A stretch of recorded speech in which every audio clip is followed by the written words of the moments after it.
Terry, thank you so much for your time. Thank you for coming to the pod today. I think I'm going to start with that most agencies who work in the kind of communication space are quietly hoping this whole kind of AI news go about. You've been in the business for about 35 years, Yeah.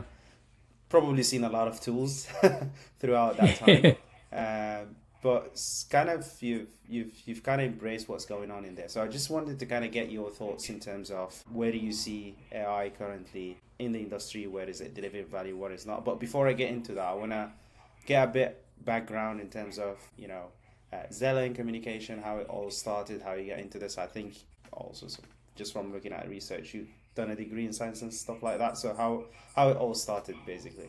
Yeah. Well, I went to school here at the University of Tampa for marine biology and got degrees in marine science, marine biology, a minor in chemistry, and a minor in art. So I went straight into marketing, of course, because that made sense. At least my parents didn't understand that one at all. But my brother and sister actually went to college for marketing, and neither one of them are in it. So somehow I ended up where they didn't. But always had kind of a thing for tech. Don't know why. Just innate. And so going into the agency business, I saw the Macintosh computer came out, and that's how far back I go. So I saw it. There was only three agencies in Tampa that had them. I managed to get into one of them. I self-taught on the Mac. I got every magazine I could get my hands on and figured out how to open the chassis on a Mac Plus, cut a resistor, and get up to 1 megabyte of RAM. And at the owner's, as he's freaking out that I'm going to break his computers. But so it's been, always been kind of a dance with technology. And I worked at some agencies. I'm just not cut from that cloth. So I quickly left and went on my own. And so I've been out on my own for 35 years. You eat what you kill out here. So it's a kind of the Wild West. But I think that, we got on board with websites really early on. We found that that was going to be the next wave. A lot of designers, and that's what I was at the time, were afraid of designing for web. It's just another platform. It's just got different technical aspects than a brochure or a direct mail campaign. And then from there, we really didn't jump on board with apps, and I wish we had. But when we saw AI coming, the agency immediately shifted. And we've been at it almost 3.5, 4 years at this point of just exploring, testing, seeing what works, what doesn't. There's a lot of gimmicks out there, and there always will be. But AI is really gimmicky. I mean, there's everybody saying, it's going to change the world. It's going to do all kinds of stuff. But, it's what it really does is makes your team far more efficient. And I haven't let go of anybody. If anything, we have just kept our same core team, and I've ensured that everybody Biddy jumps on board and learns how to use AI to the advantage of the agency and our clients, really, because AI can do things that we could never do as a small shop before. We can produce video, we can produce content that we could never do without 3D artists and graphic, video editors and everything else. And now AI is allowing us to do a lot of that well, not just sort of good. It's only through exploration and testing. So, but now, I've always wanted to shift the agency, and last year I started one of my programmers. I really wanted him to take it on to learn AI. We had built a website.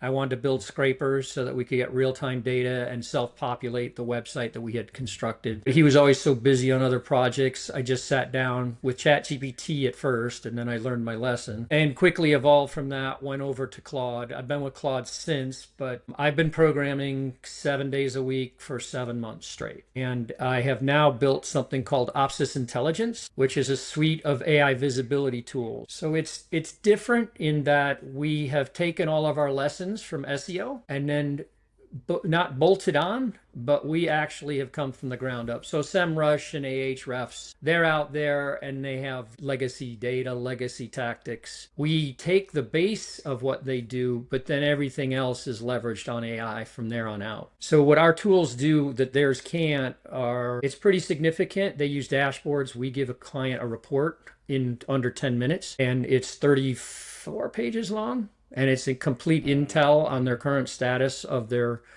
online presence, from the structure of their website, their web health, their keywords, pretty much anything core to AI visibility we can produce for them. Once they've created a profile, then they can pull report on themselves and see exactly where they stand. Amazing.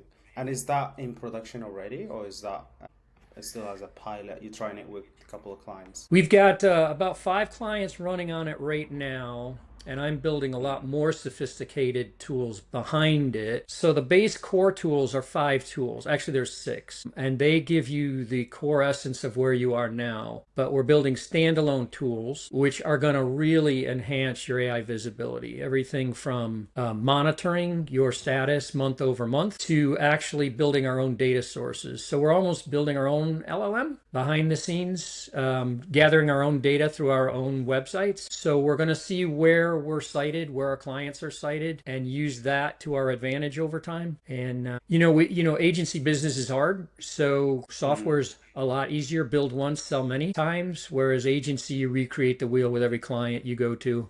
So the shift I've been wanting to do is something like this. And I think we're really far along right now, but the things I'm building at this point are far more complex than the core structure that's been already done. So it's out there. We haven't marketed it to anybody yet. We have some clients that want to see it, but we're buttoning up the back end of the website for them. We're going to have it so that once they intake, we're building our own engine to answer all their questions, because AI built it so AI can answer it. So we won't really need tech support. That's probably about halfway built at this point in time. But it's fascinating. I just love doing it because I've always built things like physically. And my wife always kids me like the house will fall over before what you did. And so I'm building this architecture the same way, IP protection. I mean, I've gone insane on building it. Yeah, that's amazing. It's really great to see, someone from the agency world that is not a tech agency, like going full speed on this. So I'm really getting excited. We've got a lot of questions. I don't know even where to start, but I'll try to kind of get into the details of that. So my first question is around.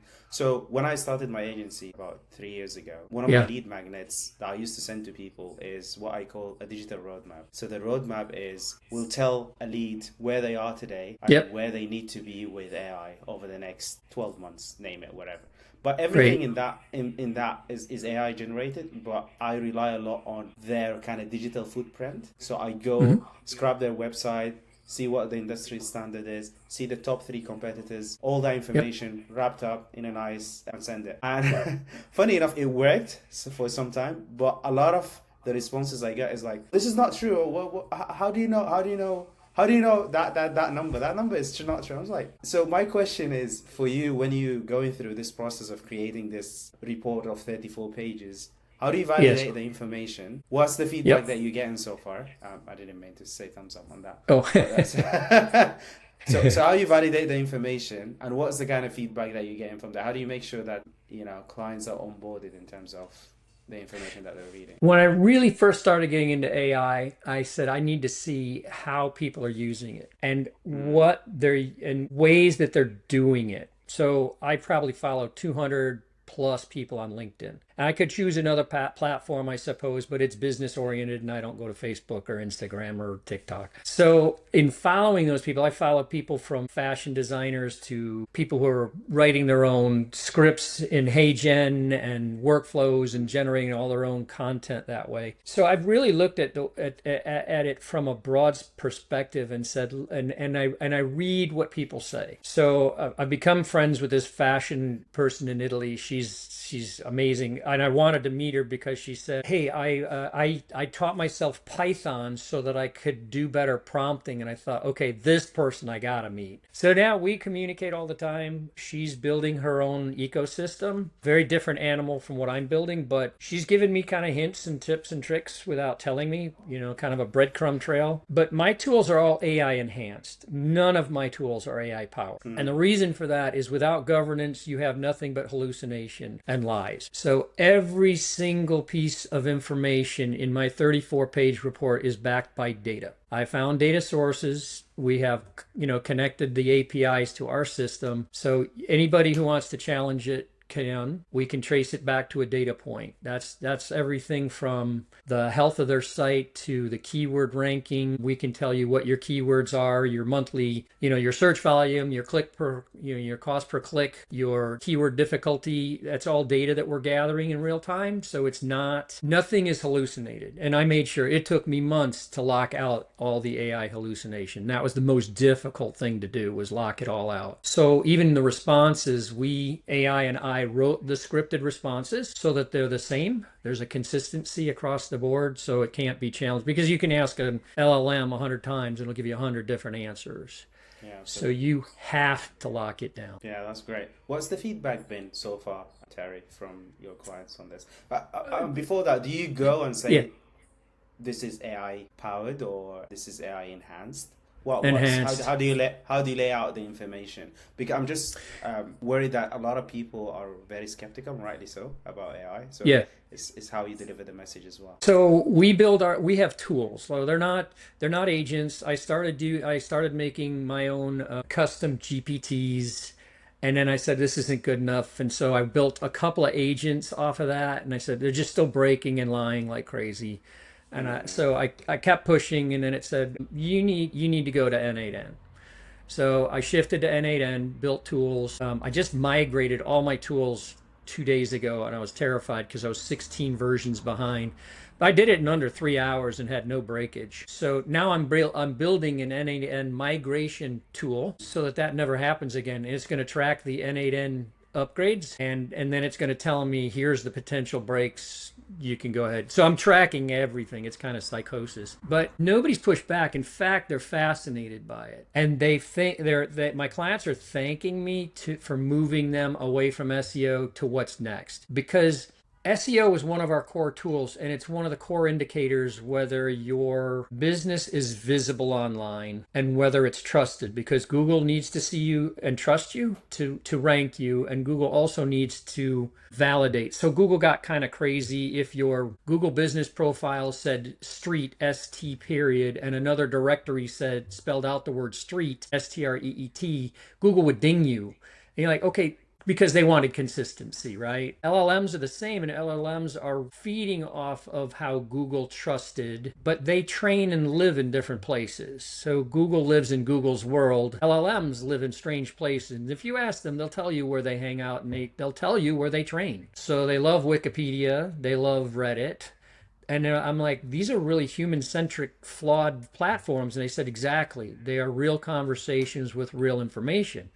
So I'm like, okay, this is great. So you can use that to your advantage. So if you know where they train and you can position yourself there, then you win when everybody else is still on social media and playing Google's rules. So it's logic. And when I first started working in it, I saw a note by one of the Anthropic partners, and he said, the people that will succeed with AI are those are the ones that will understand how to question it. And it boils down to logic. When things start breaking, you have to ask the LLM why it's spending so much time. Like, I can tell now when it's stuck or it's in a loop. ChatGPT just lies to you nonstop and fluff talks you. It's patting you on the back nonstop. Whereas Claude will actually say, okay, you're right. I'm freelancing here. I don't know what I'm doing. So I'll just probe it. I'll just ask it, like, what's the actual problem? And because I work with programmers, I don't think like they do. I kind of step back and look at a problem where they're sitting there digging through the code trying to find one line where the problem is. I think if you step back and think logically with AI, you solve a lot of problems it can't. It gets stuck. It just thinks it knows how to get out, but probe it. So for instance, I have my tools working, and I use certain versions of ChatGPT. I use ChatGPT, and I use it against or with Claude. But I also use Perplexity, and I also use Gemini.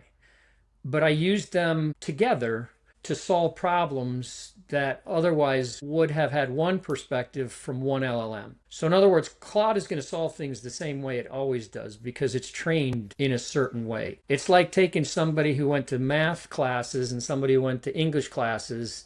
They're going to look at a problem in a different manner. And the LLMs are trained different ways, and they specialize on different data, but functions too. So they work differently, and you can use that to your advantage. So I've kind of wired them together, Hmm. and now they use Perplexity to go do the research. They use Claude to do synthesis, and they use each other to bounce code off of. And they lock my architecture down before I code. And it saves me, I keep a roster of how much time they estimate at the front of a job. And I say, how long do you estimate this will take? And it'll give me a number, and I'll crush it with the way I do it because I built a series of SOPs to build anything. And when I'm done, I run a clock against it, and it'll do it, and it'll say, oh, this is going to take 16 to 18 hours. I'll finish in 2. And I'm like, how's that possible? It says because you're using the power of multiple LLMs to solve the problem where I was having Claude spawn agents. And I say, hey, go do multiple tasks at one time. Why are we doing this? Do one, then I'll do the next, then I'll do the next. Spawn agents to do multiple tasks at one time, come back, and then execute, right? Hmm.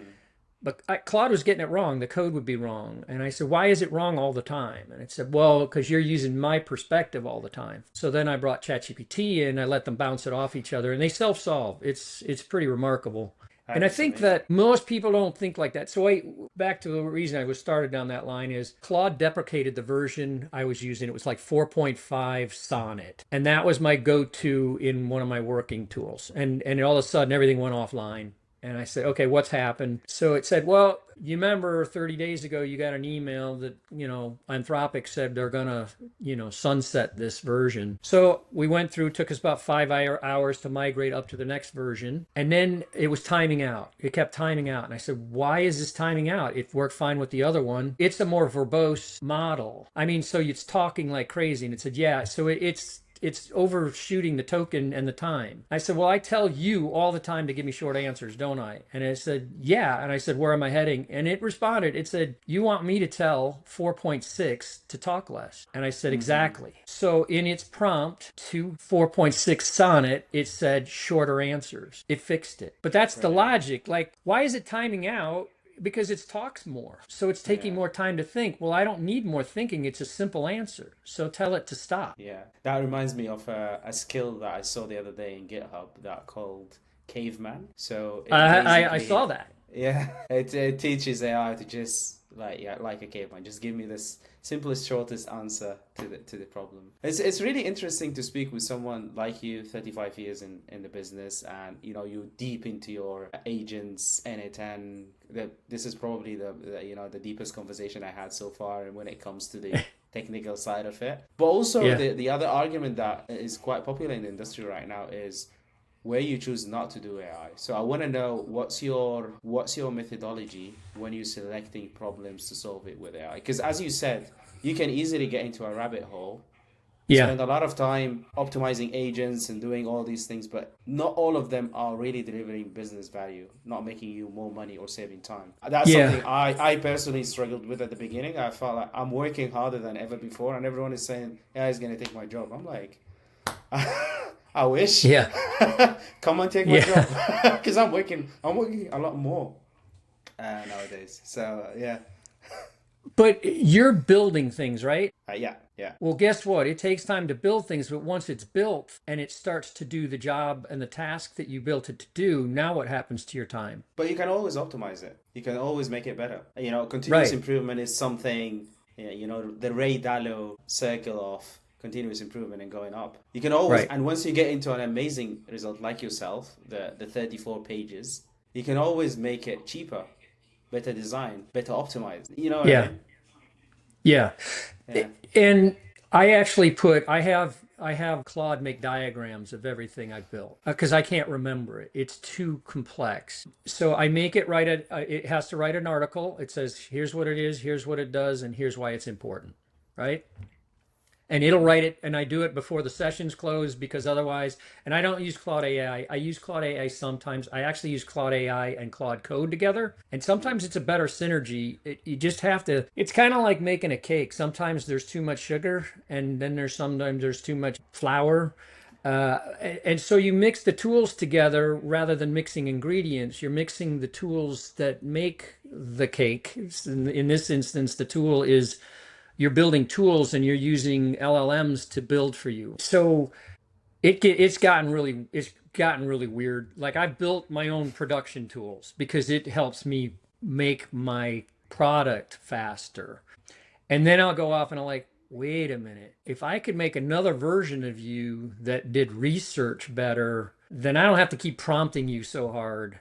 So now I've made 4 versions of my working tool and I built a router. So the router now sends the prompt in and decides which version of the tool to use so I don't have to. And then the synthesizer on the end, which is Claude again, because they all voted that Claude was the best at that. Except for Gemini thought it was. And then they overruled Gemini and said, no, Claude has to be the synthesizer at the end to give the answer to me. But it's as much fun building the tools to build your tools because the time savings, like I built it because the tokens were getting really high. And so I started monitoring the console in Claude. And I said, why is this blowing up on me? So I built a full monitoring system in the background and I get alerts. And I built an entire alert structure. It's stupid. I mean, the things I've built to inside of this thing to monitor itself. But I'll get a spike. If there's a token spike, I know something's churning inside the system.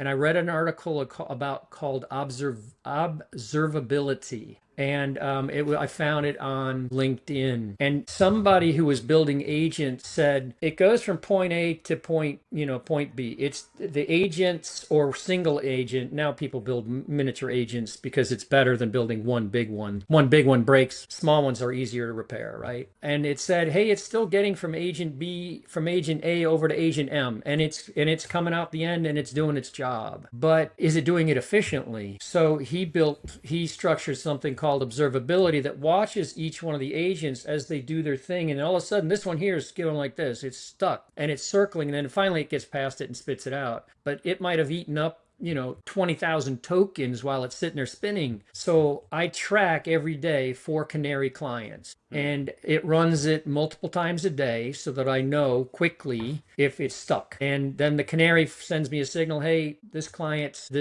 took too long. I track time, I track tokens, and I track costs all simultaneously, so I get the information at the end. So I know what's getting eaten. Cost and tokens are the same, but the time could just be it spinning and getting locked up, right? I found that I had to build a system around the system just to safeguard, because one month I ate up $2,000 extra. I'm like, wait, what just happened here?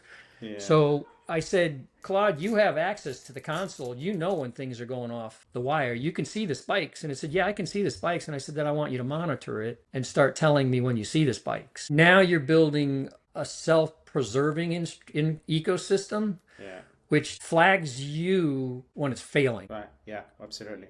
Absolutely. So I guess my main question here, this is really brilliant, but I'm trying to understand better where AI is delivering business value versus where it's not, and you like no, like not now, or at least not. This is I'm thinking from a business operation point of view. Yeah. You've got some bottlenecks. So where are these bottlenecks? Where AI is delivering value and where it's not, but you wish, or you're building something around it, or whether that's marketing, getting to clients, delivery, operation optimization, internal processes. I don't know, SOPs.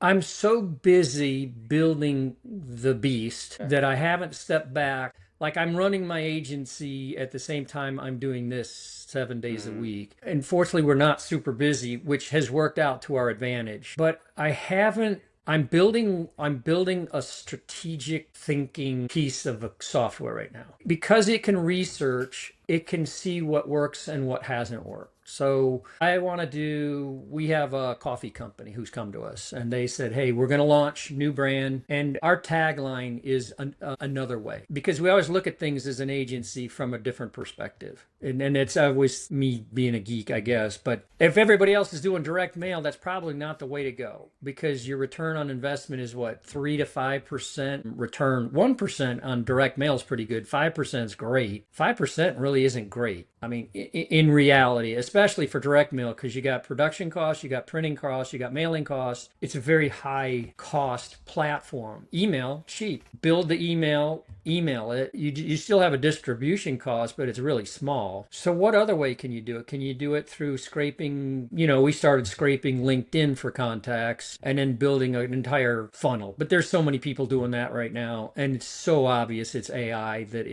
people have already figured it out. I'm out. I'm not doing it. I have a client who just was texting me this morning, oh, you got to check out this new AI funnel. And I'm like, I'm sure you're going to get 100 leads coming to your door. And it's just, if people know it's AI, it's already dead. And I think there's such a pushback on it that you have to be hyper careful, not either admit you're using AI 100% and this is something totally new, or just don't even do it. Because if they find out it's AI, you've already lost trust in that consumer. Yeah, it's a credibility conversation after that, right?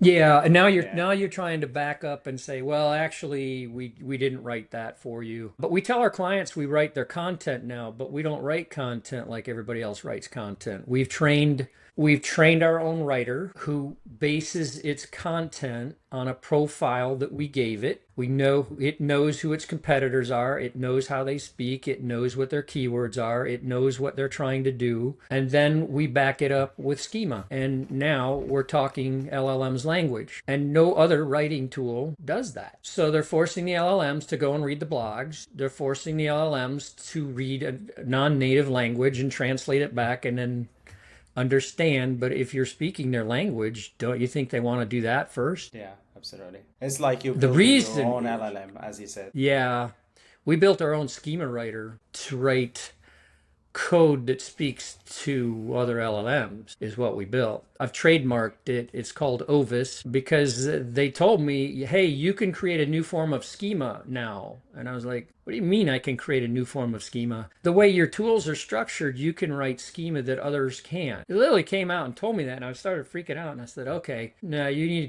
can't just tease. You got to take me down the rabbit hole. So it explained it to me, and I said, what do I do next? And it said trademark it. So I looked at the cost to have a trademark done, and I took it to Claude, and I said, Claude, can you write this for me? And he said, I don't think you should do that. So I went to my other tool that bundles the LLMs, and they said, oh yeah, we can write this. So it cost me, I think, $1,200 to do the which would have cost me like $5,000 otherwise. Yeah, yeah, that's brilliant. That's great. So I think you just look at the thing, you have to figure out the real problem you're trying to do it. Because if you're trying to solve everything in your agency, you'll be running around like a chicken with your head cut off. Figure out where are your pain points, solve your own pain points as you solve your clients' problems. Yeah, and I guess the identification of these pain points is the key bit, and also the prioritization, which one you would use AI for, which one you will not, at least now. Yeah, and I like the strategy tool. I would sit down in a room with a copywriter and we would go on to Google, and we would do research on the competitors. We would do research on this and that. It would take hours, not days and weeks. And probably a year and a half ago, we were given a pitch for the city of Philadelphia it was for their convention centers. And we had 2 weeks to do this. There's no way we're going to get this done in 2 weeks from a traditional stand and even have a chance of finishing it. So I gave in the US, you get a document. It's an RFQ, request for proposal. I fed it to the LLM, and I said, tell me how to structure the response. It answered every question, and they said, hey, most people didn't answer all the questions, and you did. And they said, well, that's because we let the LLM give us the response. So it missed nothing. It got everything. But the human must step in at at every point throughout the process. There has to be a human in the loop. For one, they don't think like we do. As weird as that sounds. So their perspective of things is different. And when I write personally, I tell my AI writers to write human-like. So there's never an M dash. There's always it's instead of it is, because that's human. And our proposals come through written as if we wrote them. And we did the proposal for Philadelphia in about 5 days, including artwork. We ran the artwork through Midjourney. Man, once Midjourney gets into a cycle, it can't get out of it. It's a loop. So to create a series of graphics is great. You just got to get to the one look you want, and then it gets caught, and then it can't even get out of it. which is perfect for doing a series of graphics. So we did posters, a series of posters, and a whole bunch of things. It would have taken us so long to build this. And then we went in with a different approach and we said, look, you want to do trade show booths, you need to do holograms, which nobody else was going to do holograms. And they said, well, wait a minute, you can't do holograms. There's a company in UK, I've had several conversations with them. They're really good at holograms. But we built our own for a trade show. We bought one on Amazon, figured out how to do the animation ourselves. It was a showstopper and it was a 16-inch fan. And I thought, man, if that stupid fan can stop everybody in a trade show, think of what a wall would do.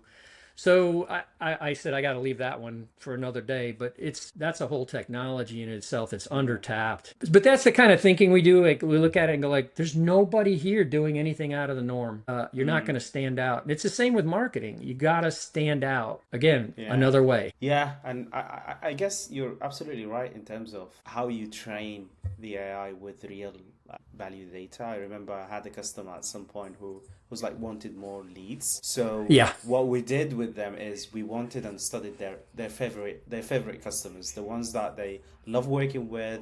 They've got the money, they've got the staff, they've got the understanding of the value that they provide. And then we did sort of training a scraper and an agent to go find people who are like this. Right. Same profile, same stuff, and then they were able to kind of scale from that. So it's really, I think that's a big gap right now in this industry. See what's actually working, whether that's marketing assets, whether that's cold emails, any sort of providing results, content, whatever. Right. Feed it to AI and say, this is the standard, reverse engineer it, see the hook, see see the words, the number of words, all the details that not even a human being can analyze it to that level. And then help me.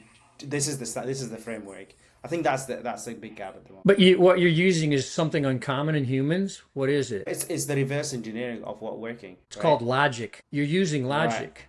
Yes. So you're saying what works, why does it work, and how do we replicate it? Most people don't think like that. It's really unfortunate, but it's true. I mean, it's not trying to. I liken it to most people are lazy. It's just a fact. If I can get away with doing the minimal amount, think back when you were in school, don't lie. You got by with what you had to do for homework. You really didn't go above and beyond that. Did you? Maybe you did, but no, not really. Okay. Not really. Yeah. Guess what? LLMs are identical, if not worse. Yeah, exactly. Yeah, exactly. And there's a reason for that, because at the bottom line, all this Kimi and whatever the Chinese are stealing from other people and saying is theirs is in fact that the compute time is so expensive to these companies. So they've trained their models, they've trained them to please us and give us answers. Therefore, they hallucinate and lie. But worse is like Claude will tell me, hey, you know what, my training stopped on June 25th of this year. And so I don't have newer data than that. And I said, okay, then let's bring Perplexity in, because it works off of Google's data as opposed to its training, which is a different approach. But if ChatGPT is the worst at it, they're behind most of the other LLMs in their training. They stopped. They said, we got everything we need to know, but if it has to go out, it will. But that costs money. If I've got a banked answer already in my system, I'm giving it to you, even if it's wrong. So they're lazy by design to save the money from computation and research. If it's within my knowledge bank, spit it back. It costs money to go find the real answer or the relevant answer.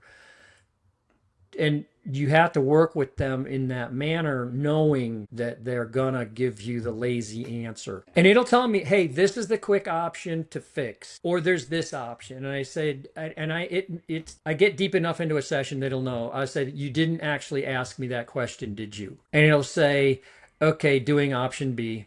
And it knows that it's doing the wrong thing, but it says this one's really fast, and it'll solve it for the moment. It's exactly the same approach with human, as you said. If it's easy, it's the same thing. And just getting it off the shelf, why would I go? I tell my staff, it's like it's working with a child. It's going to lie to you and say it did its homework. It's going to cheat in any way it can to get what it wants, and it's going to take the easy way out. So don't let it. You really have to. You must challenge it, because otherwise you'll get what you let it do. Yeah, 100%. Well, Terry, this has been really great. I can't even fathom it's been 40 minutes. That just flew by. It's really amazing to speak to someone who is, running a business for this amount of years, but also very deep into the technology and what's going on and what's hot in the market right now. So yeah, I'm super, super great that we had this conversation today and grateful for it. And yeah, it's been a pleasure. Yeah, you as well. If you ever need any have any questions, you just send me an email.